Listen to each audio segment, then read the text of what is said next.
Hello and welcome to the Boney Life, where we make the kitchen and the garden quick and easy while we add a little dash of life into the mix. I'm Corey Boney, and today I'm going to be sharing with you a quick, easy, and inexpensive way on how to make a nice little transition from your seed starts to a nice growing container.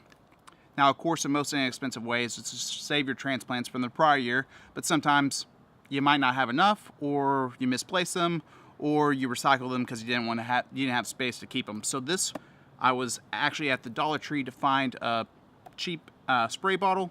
They were out of spray bottles, but I found this 3-pack of 1.5 quart size containers.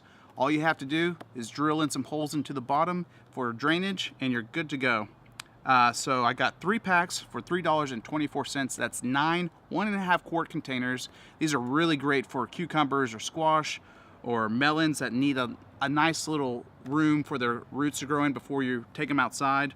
Or maybe it's just not time for you to transplant your seed starts into the garden and you need a little bit larger container for them to grow in. Really inexpensive. Comes down to about, after tax, about 35 cents a container. You can't beat that. I put in my peach habanero into this container, and it will have plenty of room to keep its root system growing. That way it doesn't get root bound, and when I'm ready to put it into the larger container, it'll be ready to thrive. A few things to consider when you might find a deal is to make sure that you're looking at what kind of plastic you're working with. This is a plastic number 5, polypropylene, I believe. Make sure you Google what kind of plastic you're working with, because the last thing you want to do with taking all this time to growing nice, healthy greens is to put them in a toxic or semi-toxic container. But plastic number 5, same kind of plastic that you're going to see in a yogurt container. So it's good to go. One thing I hate spending money on is containers. So anytime I can try to find a nice deal, again, saving them is probably going to be the least expensive way. But one thing that's really nice about this is, 1, they're durable, and 2, they stack. So if you're really crunched for space, you can stack.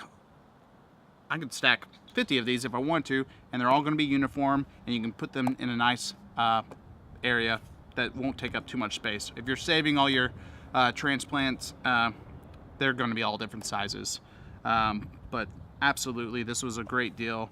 I kind of looked online. I mean, you could buy 100-pack online to get to the same cost as these for the same size.